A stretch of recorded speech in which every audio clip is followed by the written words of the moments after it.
Hello and welcome to Gifted Underachievers, the podcast for mid-level creatives with delusional ambitions. In this segment, James and I discuss the concept of persona, how to dress like a creative. We examine 5 possibilities and come up with our own dress code for writers.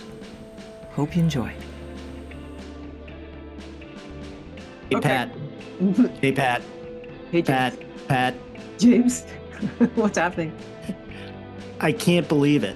I've been doing a little clothes shopping because I've been told that I'll garner more respect if I, dress a little better, have a little bit more of a sartorial excellence to Who my told garb. you that? How dare they? I know. How dare they? Indeed. So, of course, I immediately got on it and started looking for how should a writer dress. And I found this website, How to Dress Like a Writer. And when I look at it, I think we can completely generalize on this website. It's how to dress like a creative. And it has these 5 categories. The first one is the desk goblin, which we could also, for artists, we could say the studio goblin. It says the desk goblin doesn't care about how they look. Yeah. To them, creativity, and I'm inserting that, is a solitary activity and no one is going to see them do it. Mm-hmm. Their clothes are perfect for never leaving the house. And then we go into the dark academic. This is all about looking like they went to prep school or Ivy League college back in 1952. So I think people can kind of catch that vibe. Yeah. Then there's the retreatist, which, is the person around the campfire, the hiker, wears outdoor clothes all the time kind of thing. Very sort of trying to express the outdoorsy vibe constantly. Yeah. And then we've got the spiritual scribe. How would you describe this? Well, boho, flowy fabrics for sure. Multicolors, usually very, I don't know, they always look cold to me because half the time there's a shawl in there somewhere. But yeah. So here it's described, loves flowy fabrics and various boho accessories. This writer or / creative probably has a ton of crystals and tarot cards in their work area too. All the scarves, patterned fabrics, and colorful beads and bracelets really enhance the look. I love how tongue-in-cheek this is. You can catch this writer at their desk with a lit candle and a cup of coffee that they stir 3 times clockwise with a cinnamon stick. And we're going to put a link on the page for this segment so people can go see this stuff. And then we've got the leather-bound classic, which this writer or is reading if they aren't writing, just enjoying the life of being a writer and looking like an ad for J. Crew, which, seems like a type. Seems legit. And there's a good point here that it is a cousin to the dark academic, but less intense. So the dark academic for me would be somebody like Donna Tartt, who wears very structured jackets and shit like that, little ties, or did last time I looked at a picture of her. And the leather-bound classic is more of a sweatery vibe, but tweed jacket, but nothing's too tight or fitted. It's all pretty chill, I suppose. So that would be you. I'm thinking if you were to be one of these 5. Yeah, well, I think most days I'm the desk goblin, right? Yeah. It's really just about getting to work. Yeah. And getting the day rolling because that's the focus. But, if I'm dressing to go somewhere or, want to put a little extra zhuzh on the exterior, then I would say leather-bound classic. So how about you? Where are you? Well, I'm not really on here. I suppose I tend towards desk goblinity, but actually they mentioned napping twice in this description, and that's not part of my work life. So I would be more of a cleaning lady vibe, because as soon as I leave the closet, I pick up our rag that's hanging on the doorknob of this closet, and then I just go polish a mirror or something. Like, no seconds can be wasted in my life. If I don't do my housekeeping when I'm on, say, a break to go boil a kettle or something, then it Right. doesn't get done. So there's always this. So I wear usually, well, they're yoga pants. I mean, if I was going to pick one, I wouldn't pick any of these. I'm just going to tell you that right now. Yeah. Yeah. So there might be one they maybe lean toward, but not really one that's like going to be the vibe.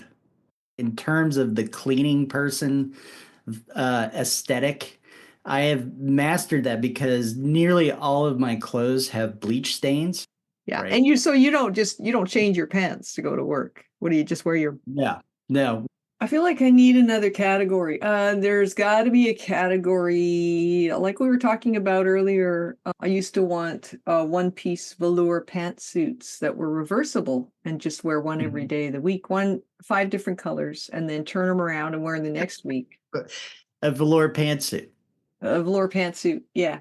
Yeah. And I guess I would get bored, but I don't know that I would because I wear the same thing all the time anyway. And so at least a velour pantsuit would look deliberate. Yeah, it would look deliberate. People would say, yeah, that woman is pretty intentional about what she's trying to send out into the world. There's just got to be another aesthetic. There's a certain 1950s Miami Beach stereotype that comes to I'm thinking more like Elvis, if Elvis never wanted to get noticed. So like no bling, no. I think you're on the wrong track with the velour pantsuit. You think it's not gonna. Maybe I've been using that as a cop-out, like, yeah, that's what I would dress like, but they're just not anywhere. I can't find them. Maybe that's a giant like cop-out. If you wanted to disappear, you'd go to the Gap, right, and just grab a bunch of just ask somebody there at the desk and say, "What is everybody buying?" Just give me Gap crap, yeah, or. Gap.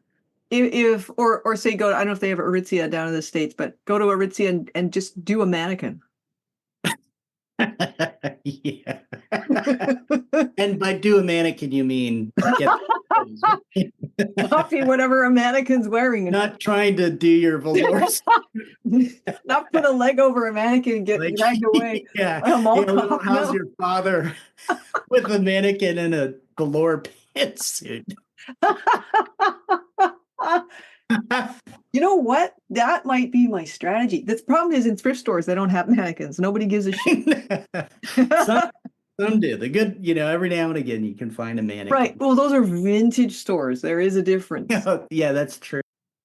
What are you taking? Is that a pill? Yeah, little headachy. Oh, sorry about that. Is that the clothing? Oh, no, all good. Yeah, it's my clothing. Too tight. Fortunately, I have found for you a website. Oh, shit. Really? Yes, it's called forartistsonly.com. Okay, good. Let me find this. Oh, my God. Yeah. I'm looking at it right now. So you could do the Sammy embroidered jacket for $508. Right, and then match that with the Goddard pant flax melange for $290. And then your shirt could be the $193 button up, and before you know it, you're $1,000 into one day's outfit. Yeah, it's a challenging place to redefine yourself in terms of clothes. Yeah. Yeah, you know what though? They have a velour robe I got my eye on right now. I could seamstress it into if I knew how to sew. There you go. I'm seeing a lot of here is toes. There's a lot of barefoot. They're not barefoot. Sorry, they're wearing expensive. Those sandals where there's a piece of leather wrapping around your big toe and then there's like the rest of the sandal Yeah, like you're about to enter the Coliseum and wrestle a tiger. Right. Can I just say that's ridiculous? Like, who wants their big toe singled out for attention?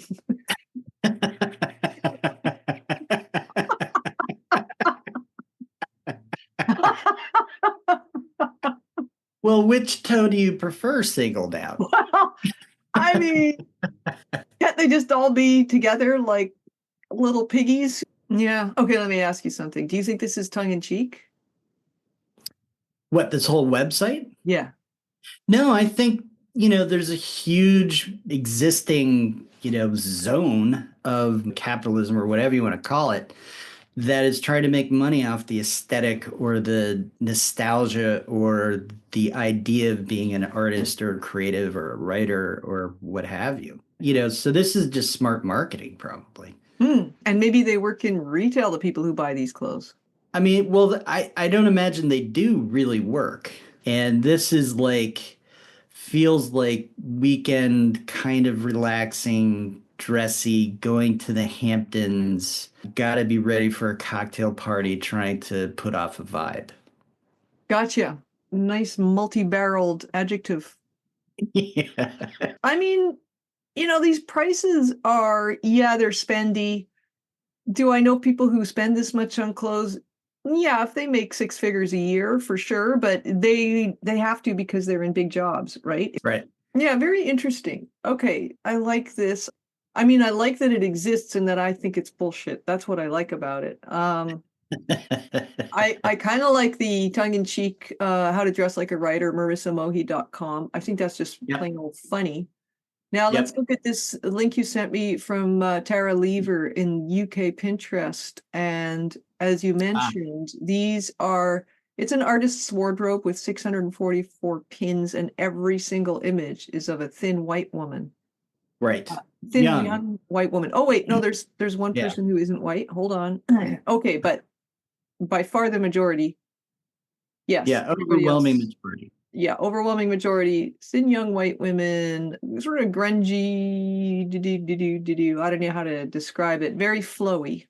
So tending towards the boho, but not boho. There's some weird ass. There's a woman in a blue, looks like a painter's jumpsuit, Mm-hmm. but the waist is down around her top of her vagina.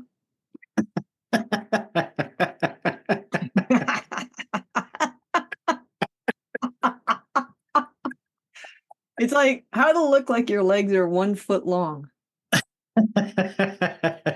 Yeah. And why you'd want to. Yeah, what in the world are you thinking there? A memoir.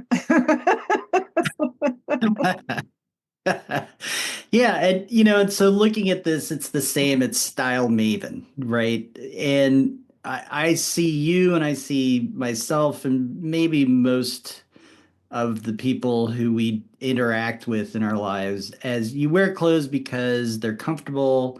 Maybe they project something about yourself that feels right. We're both writers, so I'm looking for stuff that I don't wear long sleeves a lot, but when I do, okay, I stick my arms out to use the keyboard. So you know how cowgirls wear they wear hoodies with extra long sleeves because they're holding the reins of the horse. Right. So what if we had what if there was no no ass on our pants? Wait a minute. So skin directly on the seat? Is that what you're suggesting? Yeah, and then a hole in the seat. Oh, and then a little bucket underneath? What if we had, because our legs go numb because we sit for so long, what if we had like electroshock therapy for our feet? Like little pads you could put your feet on. Or those, or if you've ever been in the hospital where people go through a surgery where they're not going to be able to walk for a little bit, they have these special cuffs that pulse, that Pulsing they wrap cuffs. around the legs, right? So you could have pulsing pants. And then, since the elbows can get a little sore on the chair, elbow rest, you can have a little padding. Oh, like elbow pads. But not those silly leather sewn on things on the paper chase professor's jacket. Something external that looks almost like, say, a tumor or a lozenge of some kind. Growth, some sort of joint growth. We'll call them the elbow tumor. That'll be $600. Thank you very much. For people. Turtlenecks. What if your turtleneck is rigid and it actually holds up your head? Oh, like a compression turtleneck with cranial support. Yeah, neck brace turtleneck compression. yeah, it's got like a halo. and then obviously wigs. Yeah. Oh, so absolutely. So I think we're on to something here. Let's get that started. I've done a sketch. Okay. It looks like somebody going to the bathroom, really, in a very comfortable seat. I'm no artist. Thanks for listening to Gifted Underachievers, the podcast for mid-level creatives with delusional ambitions. Please hop on over to our Substack site at giftedunderachievers.substack.com to check out the visuals that go along with this segment. In the meantime, wishing you a good creative week.